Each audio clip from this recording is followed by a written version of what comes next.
আজকের ক্লাসে আমার প্রিয় ছাত্ররা যে যেখানেই থাকিস আশা করি ভালো আছিস। সবাইকে আমার ক্লাসে স্বাগত।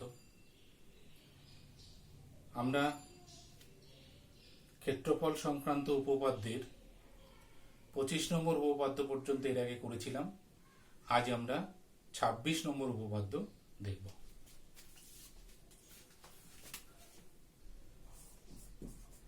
ক্লাস 9 উপপাদ্য 26।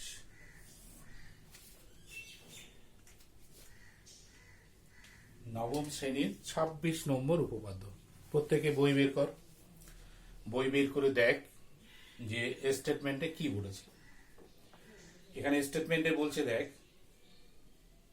প্রমাণ করো যে সমান সমান ক্ষেত্রফল বিশিষ্ট ত্রিভুজাকার ক্ষেত্রগুলি একই ভূমির উপর এবং ভূমির একই পার্শ্বে অবস্থিত হলে তারা একই সমান্তরাল সরলরেখা যুগলের মধ্যে অবস্থিত হবে। বারে বারে উপপাদ্যের স্টেটমেন্টটা পড়বি, তাহলে বুঝতে পারবি যে আমাদের কি দেওয়া আছে এবং কি প্রমাণ করতে হবে। এখানে পরিষ্কার বলা আছে, দেখ, যে কতকগুলো ত্রিভুজ দেওয়া আছে যাদের ভূমি একই এবং একটা বিশেষ শর্ত দেওয়া আছে যেটা যারা ভূমির একই পার্শ্বে অবস্থিত হবে। তাহলে আমরা এর আগে যে উপপাদ্যগুলো করেছি সেই অনুযায়ী চিত্রটা আমরা আগে এঁকে নিই।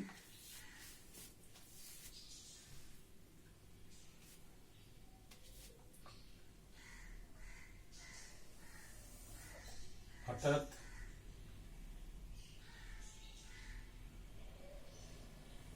একই ভূমি বিশিষ্ট দুটো ত্রিভুজ আঁকবো আমরা। তাহলে লিখি, এটা এ বি সি, একটা ত্রিভুজ এ বি সি যার ভূমি হচ্ছে এসি, তাই তো? এই এসি ভূমি রেখে আরেকটা ত্রিভুজ আঁকবো।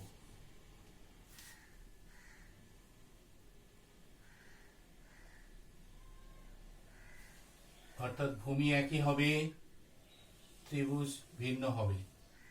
ঠিক আছে?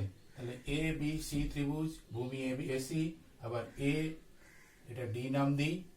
তাহলে দেখ, লক্ষ্য কর, ত্রিভুজ এ বি সি এর ক্ষেত্রে ভূমি এটা, ত্রিভুজ এ ডি সি এর ক্ষেত্রেও ভূমি এসি। তাহলে কি দাঁড়ালো? তাহলে একই ভূমি বিশিষ্ট দুটি ত্রিভুজ এ বি সি এবং এ ডি সি। এবার কি করব? বিডি যোগ করব। যদি বিডি যোগ করি তাহলে লক্ষ্য কর যে এখানে এসি এবং বিডি এই দুটো সরলরেখার মধ্যে ওই ত্রিভুজ দুটো অবস্থিত। এরকম দুইয়ের বেশি সংখ্যক, অর্থাৎ যতগুলো ত্রিভুজই আমরা আঁকি না যাদের ভূমি যদি এসি অর্থাৎ একই হয়, তাহলে তাদের ক্ষেত্রফলটা সমান ধরে নিয়ে আমরা আমাদের উপপাদ্যটা প্রমাণ করব। অর্থাৎ সেক্ষেত্রে একই রেজাল্ট আসবে। তাহলে এই ক্ষেত্রে এসি এবং বিডির সরলরেখার মধ্যে যেহেতু এই দুটো ত্রিভুজ অবস্থিত, তাহলে আমাদের এখানে প্রমাণ করতে হবে যে এসি সমান্তরাল বিডি। এটা প্রমাণ করলে আমাদের কাজ হয়ে যাবে। তাহলে আমরা উপপাদ্যের স্টেটমেন্টটা বুঝতে পেরেছি। দেওয়া আছে কি, যে দুই বা ততোধিক ত্রিভুজ যাদের ক্ষেত্রফল সমান, অর্থাৎ তারা ভূমি তাদের ভূমি একই হবে। তাহলে আমরা লিখে ফেলি, এবার ধরি এ বি সি ত্রিভুজ ও ত্রিভুজ এ ডি সি এর একই ভূমি এসি ও তারা ভূমির একই পার্শ্বে অবস্থিত। দেখ ভালো করে, এই ভূমি একই পার্শ্বে অবস্থিত এইটা বলার একটা বিশেষ কারণ আছে। কারণ এখানে যদি আমি একটু বলে দিই যে এটা কেন বলেছে। এই যে লক্ষ্য কর যে এ বি সি এই ত্রিভুজ এর ভূমি হচ্ছে এসি। এবার আমি এ ডি সি ত্রিভুজটাকে ওইভাবে না এঁকে আমি ধর এইভাবে আঁকলাম, এইটা ডি বিন্দু করলাম। লক্ষ্য কর চিত্রে, এক্ষেত্রেও কিন্তু এ ডি সি ত্রিভুজ তৈরি হয়েছে এবং তার ভূমি কিন্তু এসি, কিন্তু ত্রিভুজটা এই ভূমির বিপরীত পার্শ্বে অবস্থিত হওয়ার ফলে উপপাদ্যটা প্রমাণ করা যাবে না। সেই জন্য এখানে ওই কথাটা খুব গুরুত্বপূর্ণ যে তারা ভূমির একই দিকে অবস্থিত হবে, অর্থাৎ আমরা ভূমির উপর দিকটা নিয়েছি, এটা আমরা যদি ইচ্ছা করতাম নিচের দিকেও নিতে পারতাম, কিন্তু যেদিকেই নেই একই দিকে নেব।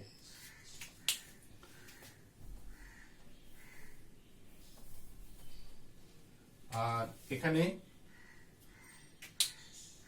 বিডিটা যোগ করে নেব, বিডি যুক্ত করিলাম বা করা হলো। প্রমাণ করতে হবে যে তাহলে এই ভূমি এসি সমান্তরাল ওই যেটা পেলাম আমরা বিডি বিডি, তাই তো? বলছে তারা এই দুটো সরলরেখার মধ্যে যদি অবস্থিত হয়, মানে একই ভূমি এবং ওই সরলরেখার মধ্যে যদি অবস্থিত হয়, তাহলে এই সরলরেখা দুটো কি হবে? সমান্তরাল হবে, অর্থাৎ একই সমান্তরাল যুগলের মধ্যে অবস্থিত হবে, যেটা আগের গুলোতে বলা হয়েছে সেই। এখানে অঙ্কন আছে, অর্থাৎ প্রমাণের জন্য অঙ্কন দরকার, তাহলে আমরা লিখে ফেলি অঙ্কন। এখানে অঙ্কনে কি করা হয় দেখ,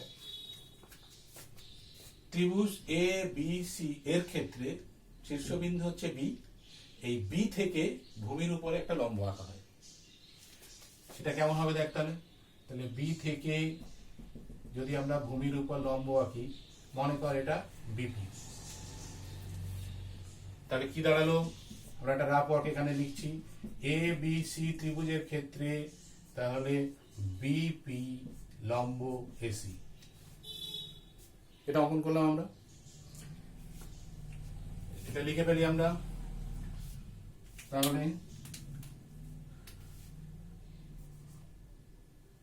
এ বি সি ত্রিভুজের বি বিন্দু থেকে,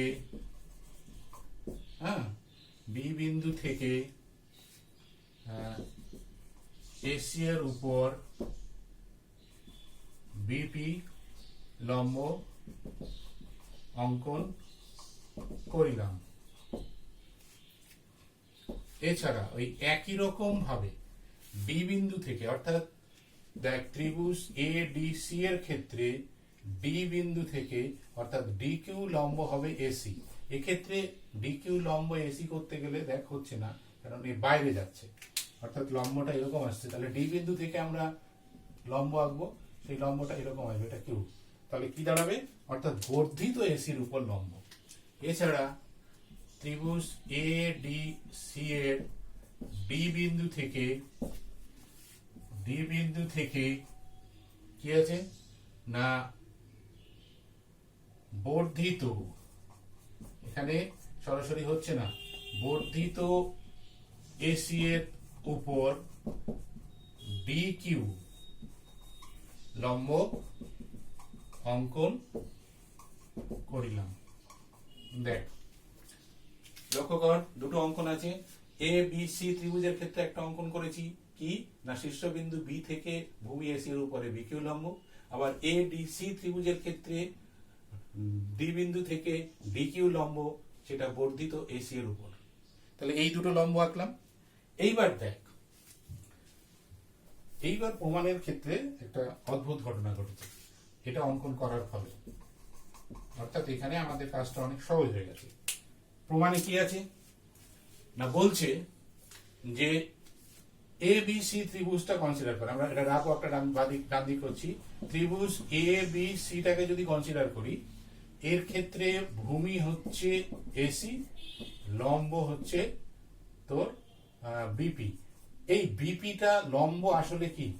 এটা তো আসলে যে কোনো ত্রিভুজের উচ্চতা। লক্ষ্য কর, এই যে কোনো ত্রিভুজের ক্ষেত্রে যেটা লম্ব হয় সেটা আসলে ওই ত্রিভুজের ক্ষেত্রে উচ্চতা হয়। তাহলে এক্ষেত্রে আমরা এই বি কিউটাকে এ বি সি ত্রিভুজের উচ্চতা ভাবতে পারি। তাহলে এই এ বি সি ত্রিভুজের ক্ষেত্রফল কি? হাফ ইন্টু ভূমি ইন্টু উচ্চতা। খুব সহজ, অর্থাৎ আমরা ক্ষেত্রফলের সব থেকে সহজ সূত্রটা অ্যাপ্লাই করতে পারছি। তাহলে এবার এখানে লিখি ত্রিভুজ এ বি সি এর ভূমি হচ্ছে এসি এবং উচ্চতা বিপি। তাহলে অতএব ত্রিভুজ A B C equals to half into ভূমি মানে এসি ইন্টু উচ্চতা মানে বিপি। 1 নম্বর। দেখতে এটা কিন্তু খুব সহজে বোঝা যাচ্ছে, লম্বটা অঙ্কন করার ফলে এই ঘটনা ঘটছে। তাহলে এ বি সি ত্রিভুজের ক্ষেত্রফল সমান হাফ ইন্টু ভূমি ইন্টু উচ্চতা। কেন এটা আমরা করতে চাইছি? কারণ হচ্ছে আমাদের কিন্তু দিয়ে দিয়েছে, অর্থাৎ প্রদত্ত আছে যে এই ত্রিভুজগুলোর ক্ষেত্রফল সমান। তাহলে আমরা সেই জায়গাটা ব্যবহার করতে পারবো। আবার ত্রিভুজ এ ডি সি এর ক্ষেত্রে ভূমি ইকুয়ালস টু এসি এবং উচ্চতা হচ্ছে DQ. Same A D C ত্রিভুজের ক্ষেত্রে ভূমি এসি, উচ্চতা ডিকিউ। তাহলে অতএব ত্রিভুজ এ ডি সি সমান হাফ ইন্টু ভূমি, এক্ষেত্রে ভূমি মানে সেই এসি ইন্টু উচ্চতা মানে ডিকিউ। এটা 2 নম্বর। লক্ষ্য কর, আমরা 1 নম্বরে একটা রিলেশন পেয়েছি যে কিনা এবিসি ত্রিভুজের ক্ষেত্রফল, 2 নম্বরে একটা রিলেশন পেয়েছি যে কিনা এডিসি ত্রিভুজের ক্ষেত্রফল। শর্ত অনুযায়ী যেটা প্রদত্ত অর্থাৎ দিয়ে দিয়েছে এই দুটো ত্রিভুজের ক্ষেত্রফল সমান, তাহলে অবশ্যই আমরা 1 এবং 2 থেকে দুটোকে সমান করতে পারি।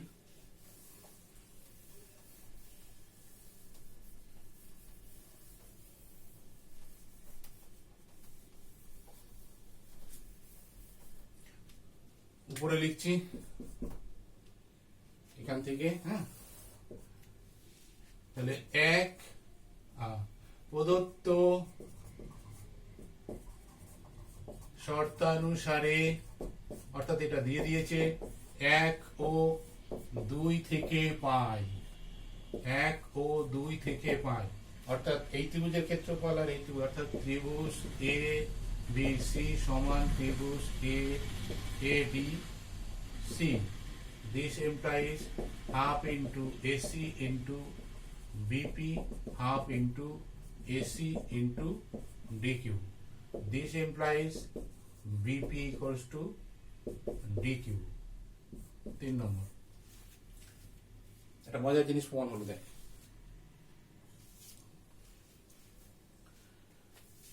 এই বিপি আর ডিকিউ সমান। এরা আসলে কি? এরা আসলে এবিসি ত্রিভুজের উচ্চতা আর এডিসি ত্রিভুজের উচ্চতা। তাহলে এই কোন ত্রিভুজের কোন একাধিক ত্রিভুজের ভূমি যদি একই হয় এবং তারা যদি একটা নির্দিষ্ট দূরত্ব থেকে ভূমিতে লম্ব হয়, তাহলে এবং সেই লম্বগুলো যদি সমান হয়, সেক্ষেত্রে কি হয়? তাহলে তারা আসলে পরস্পর সমান্তরাল হয়। তাহলে অতএব বিপি সমান্তরাল ডিকিউ। এটা ভালো করে দেখ, এই প্রত্যেকটা ত্রিভুজের ভূমি হচ্ছে এসি, প্রথম ত্রিভুজের উচ্চতা হচ্ছে বিকিউ, দ্বিতীয় ত্রিভুজের উচ্চতা হচ্ছে ডিকিউ। আমরা প্রমাণ করলাম যে এই বিকিউ আর ডিকিউ সমান।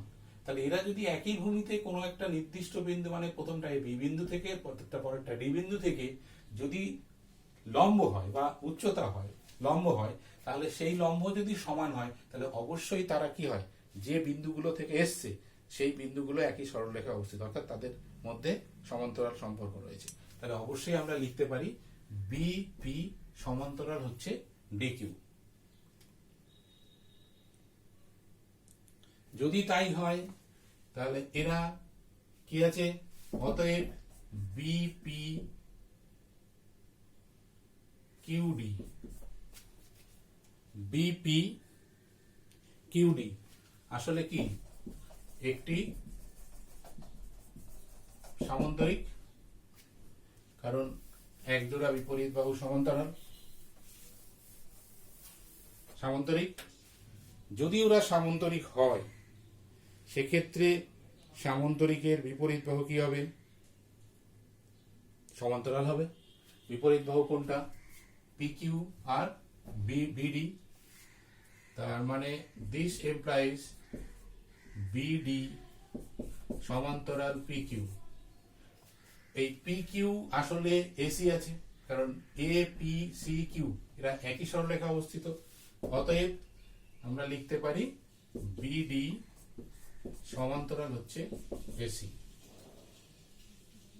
বা উল্টো করেও লিখতে পারিস এসি সমান্তরাল বি বিডি। প্রমাণিত।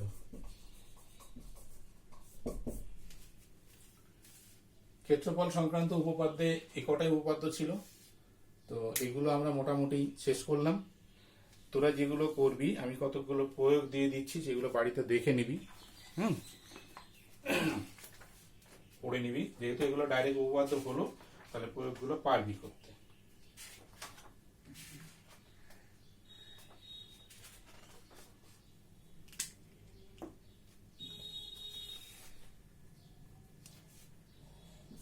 হোমওয়ার্ক পেজ হচ্ছে কত, 181,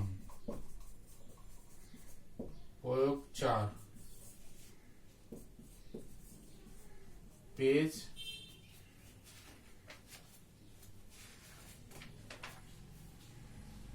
হচ্ছে 184, প্রয়োগ হচ্ছে 6,